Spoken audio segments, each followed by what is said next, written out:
ended up unemployed. So I moved from one school to another. It was all contracts until I was unemployed for roughly 6 months. And that was a very tough time for me. And I thought, actually, I did this thing trying out teaching abroad, and there's a possibility that I could have landed something. Let me try again. Let me see if that's not going to work. I did.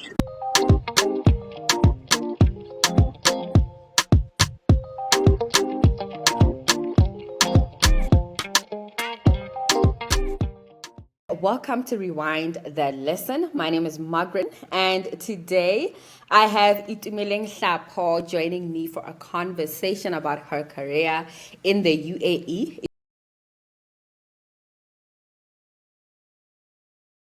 Itumeleng is a B.Ed graduate from the University of the Witwatersrand. Hi, how are you? And as I've mentioned, she currently teaches in the UAE. Hi, Itumeleng. I'm excited to be here. Thank you for having me. I'm doing great, and I'm so excited to have you here. Let's just get straight into the conversation. So I'd like us to start with an icebreaker. And the question I have is, if you could rewind your teaching career to a specific moment that had a profound impact on you, what would it be and why? It would be this one time.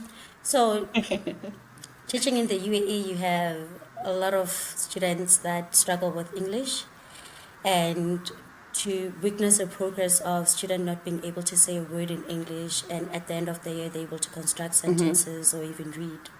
So this one time I was sitting with one of those students and he was reading to me, and that's when it clicked. I'm like, hey, you reading to me. It was such a profound moment. My heart just melted. It was such a happy moment for me. I felt so proud. I'm like, yeah, I did that. We did that. So yeah, that's one moment. I think those are always like the great moments about being a teacher, when you see a learner move from one level of understanding and communication ability to the next, or whatever proficiency in a certain subject. Like for teachers, it's like, yeah, I did my job. I would like to find out then, in terms of your career journey, where did it start One for you? What random led to you moment ending in up grade in 3 education? led to all of these. I was in grade 3. The lesson was a math lesson. The teacher explained, I can't remember the concept though. The teacher explained what we were supposed to do, and the whole class had no idea, did not understand what we had to do, and I was the only person that could understand. And she was like, you know what, maybe if you hear from your peer, you'll get it. And she asked me to stand in front and explain how I understood it. And I did that, and half of the class understood. I think that's where my love for teaching, my passion for it, got birthed. I'm like, okay, maybe I'm good at this. Moving forward, grade 10, choosing subject. I was very bad in accounting in grade 10. Got better in grade 11 and started a study group, and it grew until this point. So I kind of like always knew at the back of my mind, but I was undecided due to, hey, this career pays more. Hey, you work better in this situation. But at the back of my mind, I think I always knew that I wanted to be a teacher. Okay, so then you then enroll into university. Please share a little bit about which institution you enrolled into, and why did you choose that I didn't institution choose the out of the institution. many I think institutions we have in fate South chose Africa? me. My grade Yeah. 12 teacher, my accounting teacher, Berry, shout out to her. She picked up that I was doing okay in accounting and started asking me what I wanted to do, and I Yeah. told her about it. She took her time, she took her petrol, she took her money, she took her efforts to help me apply. She drove me to vets every time I needed to go there. So she pretty much picked up the university, the institution for me. I didn't do the choosing because she's also from there. So she just directly took me there, and that's how I got that. I didn't even apply to other institutions. Got accepted, which was a struggle too, but Oh, hey, and we then you did. got accepted. You We did. completed your B.Ed there. Which was a struggle. Oh,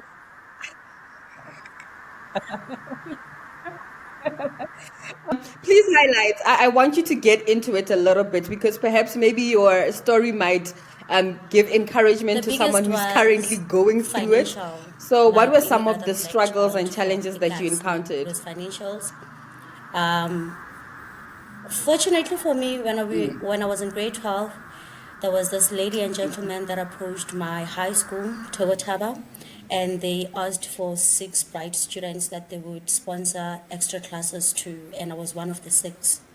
Um, so the gentleman that was there is the person that paid for my registration.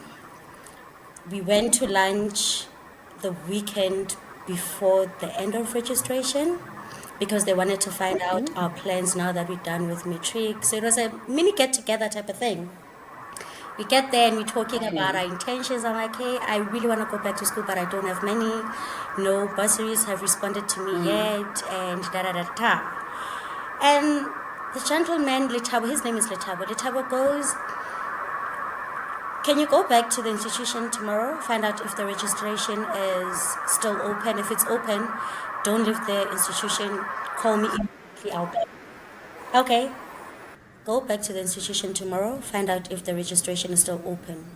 If it's still open, do not leave that institution. Give me a call or a message and let's see what we do. Indeed, I went. I didn't have money to go. My grandmother went to borrow money for me to go to the institution. I went there, and luckily for me, it was still open. I called Letabo. Hey, Letabo, the registration is still open, but I think the money is a little bit too steep. It was 9,000 something. He goes, don't worry, that's fine. And he immediately made the payment and sent the proof of payment. That's how I got enrolled. That's Yeah. how I'm forever grateful for that man. That's how I got enrolled in the institution. Oh. And then there Mm. was, Nganangkhonu, Gogo. You don't want to let go. And I never did. I never did. I refused to be one of the rest students. Of I course. always opted Yeah. for communing every day. Now that I think about it, I think I regret it. I wouldn't advise them to do wouldn't advise anyone to do it because I feel like I could have learned some of the things I could have learned at that stage later on when I was working, using hard and real money when I Uh, could have used credit at the NS first to learn um, yeah. insurance and stuff. But Yeah. we made it. You made it, right? And I'm so glad that you actually brought that up for someone who's maybe making that decision right now as to whether they should take accommodation or commute Yeah. every day. So there are certain things that you feel you missed out on by not staying at rest or close to your university. Yeah. So you complete your degree. How quick is it, or how I easy don't is want it to then for impose you religion on to get anyone. However, I employment and think start God was working? by my side all through it all. So remember I said there was a gentleman and a lady that came to pick out students from high school, Yeah. and the gentleman was Letabo. The lady is Jessica, and she owns a school. So after my Yeah. degree, I thought I wanted to sit at home for 3 months and recoup Oh, because I was nice. studying full time and I had part-time jobs and I just wanted to rest. I was mentally tired. She called me and she's like, I know you're done with your degree, come work for me. That's how I started working. Mm. That's how I started working. And I went, part of me was like, oh, can you just You give me know a few what? months God to has rest? made But you. part of me was immensely grateful. I'm like, it's not a lot of people who'd be there chilling and job comes knocking their door. I was greatly, Yeah. greatly grateful. I still am even today. And that's how I started teaching. Yeah. That's when my career began. Okay, then you start your job, you start working. Um, did you switch jobs while you were in South Africa, Unemployment or was from the South main Africa you reason then for wanting decided, to move abroad. I would like to While I move was teaching abroad? my first job, I was playing around my device and there was an advertisement teach away site. And I was like, okay, let's play around Yeah. this. I played around it. And funny thing, I always focused in finding a job in Dubai and I don't know why. But it was always a Dubai. I don't know why, but it was always a Dubai. So I started doing that around June, July. Sometime around September, one of the schools was interested in me. However, I don't know which one because then I had to serve a 3 months notice before I left the school, and they wanted me to start immediately. So I lost on that job opportunity. Yeah, and then trying to develop and grow in my career, I That ended up opportunity. unemployed. So I moved from one school to another. It was all contracts until I was unemployed for roughly 6 months. And that was a very tough time for me. And I thought, actually, I did this thing trying out teaching abroad, and there's a possibility that I could have landed something. Let me try again. Let me see if that's not going to work. I did. The first interview I scored was in a school based in Japan.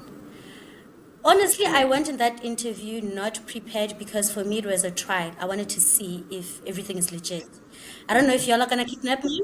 I don't know if y'all are gonna traffic me. I want to find out if everything is legit.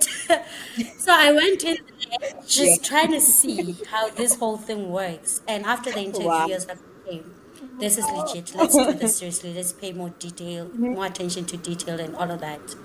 Yeah. And I got a job in Dubai while it was in another Emirates. We said, why do we like saying Dubai? I Yeah. think also because people are more familiar with Dubai than any other Emirates. So we just go with Dubai. Yeah. So you jumped to, and then I got the job in Dubai. I want you to sort of take us through that process of getting a job in Dubai. And the reason why I say this is because on the internet, Yeah. there's a lot of information around getting teaching job in the Asian countries, your Japan, your China, Taiwan. However, in the UAE, the information there is not as much as the information with the Asian countries. So I really want you to take us through that process. Which site did you use? How long did it take as you were applying? How intense were the interviews there? And also just the requirements. Maybe the requirements for the UAE are I slightly I complex used one compared to the site, ones Teachaway, to apply in the because at the Asian time countries. that's the only site I knew, and I didn't bother to look out for others, but I just focused on that site. I got a job, got an email. Okay, you have an interview. My interview was supposed to be at 3 p.m. South African time. And then after that email and me confirming the time, there was a confirmation email from their side Yeah. to say, okay, the interview is going to be 5 p.m. Not knowing, and I also did not pick up on the time difference. So in my mind, I thought, oh, so they moved the interview from 3 to 5. So in my mind, now my interview is at 5. 3 o'clock, I'm there looking good in my formal, I'm ready. I'm waiting, nothing. I waited for something like 30 minutes, nothing. Shut off the laptop, sent an email. Hey, I was there waiting for you guys, but you didn't show up. Like, we were there waiting for you, you didn't show up. And that's when I realized it was the confusion of time on my side. And luckily enough, I got a very nice lady, and also I was keen. So I was like, okay, I missed it. However, I would very much like to have the interview. What is the solution to this? And the lady said to me, let me get back to you in a few weeks. My never disappointing God, that getting back to me in a few weeks was a contract. It was a contract. And now, because you're getting back to Are me, you now I don't serious? have time to prepare the documents. Now it's a rush thing. So I had to do all my documents through an agency that I got in Pretoria. One, I had to get a verification letter from South African qualification authorities. That costed me 2,000 because I was doing it via agency, but you do it yourself, it costs very much less.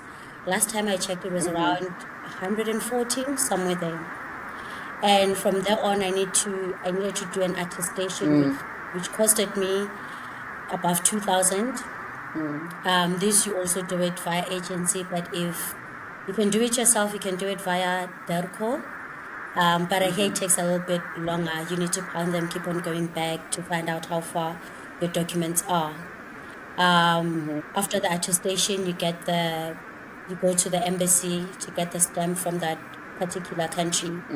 If I were to give advice to somebody who's looking for a job abroad, I'd say one, make sure your passport is ready. Two, get your verification letter, even if you haven't got a job, but make sure you have your verification letter, just so when you are ready for the attestation, you know that you don't have to wait for another document, it's already there in your possession. Because the attestation depends on the country that you will land a job in, because they differ per country. But if you are focused and you know that I want to go to the specific country, you can go ahead with the attestation, even if before you get a job, because once you attest a document, it's attested forever.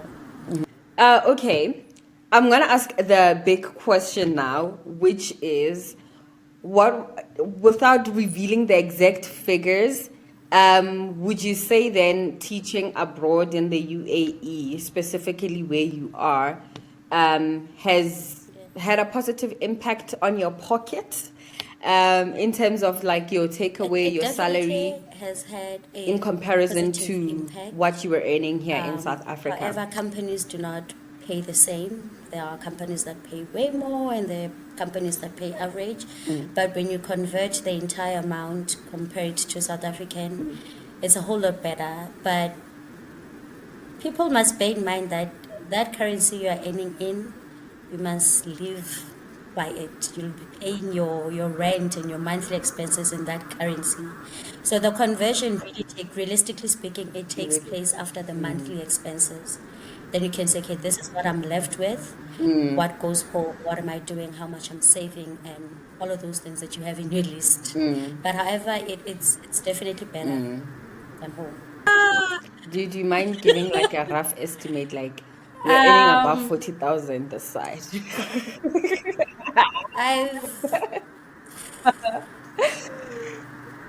depending on the company, let's say 45 to 70,000, depending on the company. Yeah. Oscar Georgia, because when you pay rent, your rent will be something like 10,000 rents or 15,000 rents. You see? But I'm glad that you are highlighting this, because obviously we are going to have some people who will be watching this and thinking, yo, 70,000, you know? So thank you for actually highlighting the fact that once you get that 70,000, you're going to have to part with a 10,000 for rent, or even 20,000, who knows? Then you have to buy food. You know, you want to entertain yourself and go out with friends and stuff like that. Not Those are extra necessarily. It expenses, depends and on the there's a high Emirates. cost of living. I'd like In to believe in the Dubai, UAE. it's expensive. It's more expensive, and I'd like to believe it's because it is a tourist attraction. Everybody that comes to the UAE, they want to go to either Dubai or Abu Dhabi. But you get other Emirates like Ras Al Khaimah. Life is very affordable there. Ajman, it's also affordable. Then there's Sharjah, which is a little bit expensive than Ras Al Khaimah, but less expensive compared to Dubai. So it all depends on the Emirates. So if you like a fast Right? life, being out and about, doing new Yes. stuff every day, Dubai is for you, Abu Dhabi is for you. You're right. But also be ready to face the standard of living there. If you're a chilled person, family orientated, Sharjah, Ras Al Khaimah, a bit of Ajman, are for you. I don't know about Al Quwain and Fujairah. I've never been there before. The ones that I'm talking about, I've been to. And then in terms of benefits, I know there are some schools where they'll say you get free accommodation and even your kids can get enrolled into the school, I suppose. Then there are those where your salary, you have to sort out your own accommodation, and even if you've got kids, you have to sort out their tuition fees. It gets hectic, especially with those that you have to sort out the accommodation, because they'll offer accommodation for a month, and a month is 30 days. And what's odd to me about this whole thing is that the academic year in this country starts Yeah. mid-month or towards the end of the month. So around the 23rd-ish of the month. So which means that the month end or your month end of staying in that accommodation you've been prepared will be mid-month, which means you haven't had your pay at that time. So you need to move out of that accommodation to find your own, which makes it difficult for most people unless if they came financially ready to do that. However, if you came to start a life with nothing, it's really difficult to do that. However, there are schools that offer accommodation. They have their own buildings, and you stay there until you feel that okay, now I want to move out and get my own place. When you feel comfortable doing it, or if you want to, then you can do that. So it's a challenge for those schools that don't offer accommodation, because another thing here is you'd find that the place that you're going to look at, they'll tell you that they want 3 months rent in advance. So you pay in 3 months. That's a lot of money converted into rent. Yeah, already 1 month's rent. It's a lot. And on top of that, you That need to pay is. what we call SIWA or FIWA, which is the electricity and water connection from the government. You also need to pay your deposit. I think it's 10% of your yearly rent, and all of that money you need to pay before you move in, which in most cases goes beyond what you would get paid. You see, so it's tough. It's really, really tough in that instant. And now I want you to do some kind of comparison between teaching in the UAE where you are and in South Africa in terms of their education systems. How would you say, what are the differences? What are the similarities? Comparing with the public schools, the first thing would be the resources. I feel our teachers, our public school, don't have enough resources to make learning interesting for students, to keep them engaged the entire time. And I think also as a country, we are lucky to have the kind of teachers we have recently, because I look at what they do, especially on TikTok, because they get resources themselves from pockets, which is something they shouldn't have to do, but it's the reality of Yeah. teaching in a public school sometimes in South Africa. Another thing would be the policies in place. For example, if a child bothers me in class, they're being disrespectful, and out of that, we have a school counselor or a safety guard that I can call, and they have to deal with that behavior. I don't have to deal with that. Compared to somebody who's in a public school, they have to deal with that, and only after that they might maybe inform the HOD that actually this incident happened, just in case the parent comes in and they're like, hey, my child said this and this, so there's somebody to back you up. But there aren't really exact policies to deal with such behavior and such things that may happen. You look at little things like, I don't remember practicing fire drill in my public school. It's also these little things that you get to see. Hey, what if actually fire breaks out in this public school? What would happen? Everybody would be just a chaos. Provided with Workload. lesson plans. They're like, hey, here are the lesson plans. You go teach, go do your thing. Here I need to do my lesson plan, and the lesson planning is intense because I need to show differentiation. Yeah. So there are lower students, middle student, and high student in class. I need to accommodate all of them. I don't teach in unison. Yes, all of you must understand whatever concept I'm teaching at that particular time, and all of you are going to write the same assessment, but you guys are not on the same level. So I need to cater for these 3 different levels. And at the end of the day, I need to make sure that all 3 levels are ready to write an assessment that is on their grade level, which is something a little bit hard to do, because also it's a matter of how do I split myself into 3? Sometimes you want to sit with the lower ones to make sure you push them, to make sure they understand what you're teaching at that moment. But sometimes also you don't want to neglect the high achievers. You want to give them something that's challenging, to push them to their fullest potential, to explore their mindset. Also, you want to move the middle ones to get to the high chance. So it becomes a lot of work in that sense. Also, assessing the results, assessing the tests. Sometimes you find the school has external tests. So you have your test as a school, you have tests that you do externally. For example, I taught an American school, and they had a test based in America where they compare the level of student here learning an American curriculum with an American student. So they're compared to, so you having to plan for their formal and informal test within school, you also need to prepare them for that external test that comes in, and still need to assess where they went right, where they went wrong, where most of them are doing wrong, where do they need to improve, what are they doing right, their strength. The assessment of the student's assessment is also quite intense. Having to do PowerPoints for every single lesson. I think also this depends on the school, because some schools, they want them detailed. It's giving a script. So in case you're absent, whoever is going to come in to cover your classes, they don't confused on what they have to teach, and they don't chill around with the students. They still continue with that lesson. It's easier on that teacher because everything they need is on that PowerPoint. So the intensity of the work, I think, is a little bit high compared to the schools I've been to. Yeah. Welcome to our international teaching series, right here on Rewind the Lesson. In this exciting series, we are bringing South African teachers face to face with incredible opportunities beyond our borders. From innovative teaching methods to enriching cultural experiences, we are exploring it all.